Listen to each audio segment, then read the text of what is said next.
Close your eyes, just for 10 seconds. See yourself at 5 years old.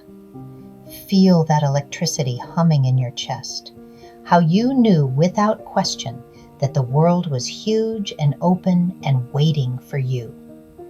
Remember the big, audacious dreams you had before anyone taught you to shrink. Dreams so massive they didn't even feel like dreams. They felt like destiny. Remember how you ran without asking permission, how you laughed without wondering if you deserved to, how the future felt wide, warm, and yours. That child wasn't delusional. Picture yourself before the world taught you who you were supposed to be, before the paperwork, before the diagnoses, before the shame smirks in grocery stores, before anyone ever spoke bitterness into your name. That was you before the world stamped you down. You haven't disappeared. That child's boundless spirit is not gone. You've just forgotten who you are and what you're capable of. Open your eyes. Now come with me. The world taught you to shrink, not because you were small, but because you were bright. Maybe nobody knows this part of your story because you learned to swallow it, hide it, bury it under polite silence. But I'm going to say what you've never said out loud. Somewhere along the way, someone decided they knew your worth better than you did. Maybe it was a parent, a teacher, a doctor, a stranger behind you in line, a politician sneering on TV about lazy people who get free help, a caseworker who read your file but never your face. Maybe you've spent your entire life being labeled a burden, whispered about, judged, shrugged at, dismissed, doubted. Maybe you've been treated like the cockroach on the laundromat floor while people pretend they're too polite to step on you. I know because I've lived it too. I remember standing in a grocery store checkout line with $30 of vegetables and a food stamp card in my hand. I remember the woman behind me huffing, loud, intentional, dripping with judgment. I remember the way her lip curled, how her left nostril was turned up, how she scanned my groceries like she was the moral judge of the produce aisle.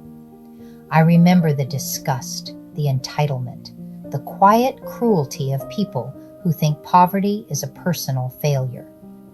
And here's the thing, it hurts every single time. And every time you shrink a little without even noticing. Not because you're weak, but because human beings were never built to be treated like they are disposable. You learned helplessness because the world trained it into you. And I need you to hear this next part like your life depends on it. The world was wrong about you. Completely, utterly, devastatingly wrong. The lie they taught you. Let's name the lie. You're broken. You're lazy. You're not trying hard enough. You should do more, be more, have more. You're a burden. You're gaming the system. You're worth less. Sometimes it's said out loud. Sometimes it's hidden under fake smiles. Sometimes it comes from the people who should have been the safest. And after years of hearing it, you begin to believe it. Not because it's true, but because pain repeated long enough starts to feel like truth. So let me be the first person in a long time to say this without flinching, softening, or sugarcoating. You are not broken. You are not helpless. You are not worthless. You are not the problem. The problem is a world that benefits when you forget your strength. I know you don't believe me yet. That's okay. You might be reading this and thinking, I'm not strong. If I were strong, my life wouldn't look like this. If I had power, I wouldn't be struggling. If I mattered, people wouldn't treat me this way. I understand those thoughts. I've had them. I've lived them. When I was 18, I was suicidal. I had been told my whole life that I was worthless, unlovable, a nothing who didn't deserve to live. I believed every syllable. There was a time I didn't want to exist at all because the world convinced me there was nothing inside me worth saving. Then I met someone named Tracy. She kept telling me I had value even when I couldn't feel a trace of it. She drove me to the Cleveland skyline and asked what I saw. I said darkness, decay, cold stone. She said she saw hope, possibility, a city full of good people. She planted seeds I didn't understand for years. It took time, years, but eventually I learned something. Sometimes someone else has to hold the light for you until you remember you had your own all along. So if you don't believe me yet, that's okay. I don't need you to believe this right now. I just need you to hear it. Now let me tell you who you really are. You are not small. You are not fragile.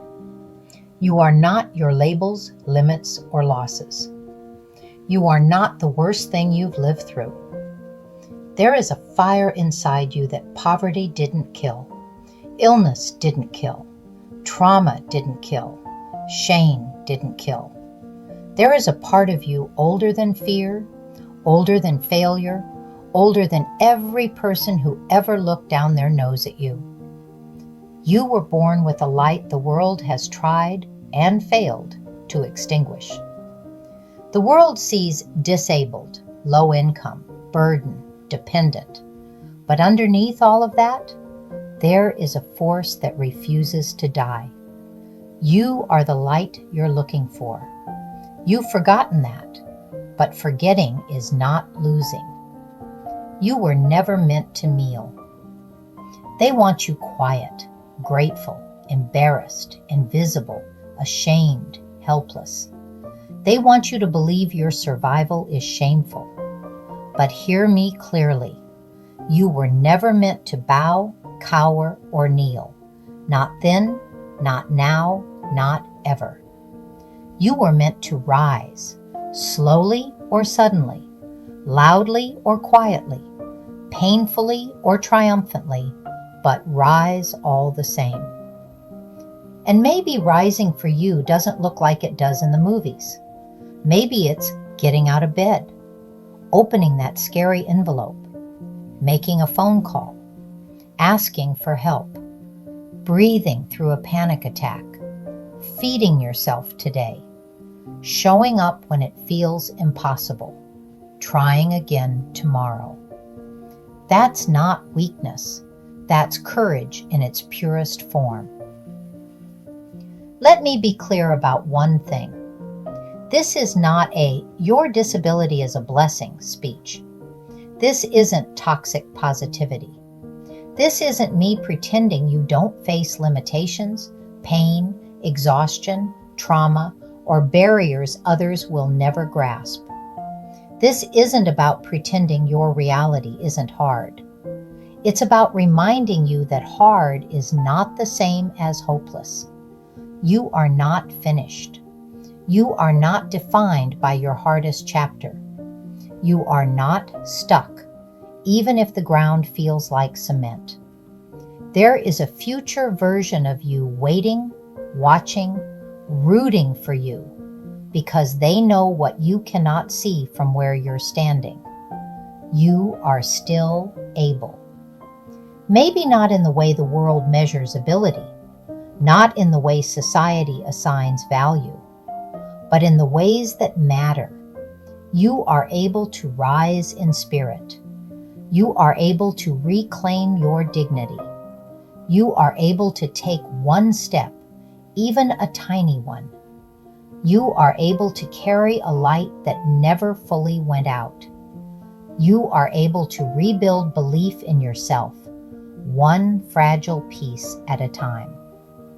You have no idea how much strength you're still carrying, how many people you can touch, how deeply your survival matters, how much more is still possible for you, even now. I refuse to write you off. The world may treat you as disposable. I refuse. The world may see you as a statistic. I see you as a story still unfolding. The world may judge you by your income. I judge you by your survival. The world may tell you you're weak. I know you've carried storms that would have crushed others. You've endured things that would have broken most people in half. You've lived through nights that would have swallowed them whole. You've rebuilt yourself after collapses that would have ended them. Don't you dare call that weakness. That is power. Raw, unglamorous, unfiltered power. For today, you don't have to change your life. I'm not asking you to transform overnight. I'm not asking you to become a hero. I'm not asking you to suddenly get motivated. All I'm asking is this: stay with me for one more paragraph, for one more breath, for one more moment of remembering who you were before the world told you otherwise. You don't owe me anything. You don't owe the world anything. But you owe yourself this: a few seconds of truth. The truth is this: you are not done. You are not defeated. You are not who the world says you are. You are the flame they could not extinguish. You are the spark the stars remember. You are the quiet storm that keeps returning, rising, refusing to die. You are stronger than the noise around you. You are the light you've been searching for. It was never out there. It was always you.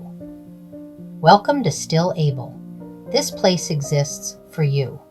Even if you never buy anything, even if you never earn $1, even if you never fix your life, even if you're exhausted, discouraged, broke, ashamed, or lost, even if you've been told your whole life that you don't matter, you matter here. You belong here. You are not alone here. And no matter what you've been told, no matter what you've lived through, no matter what the world says about people like us, you are still able. And I'm going to remind you of that until you can finally feel it again. Let the words sit. Let the truth sting.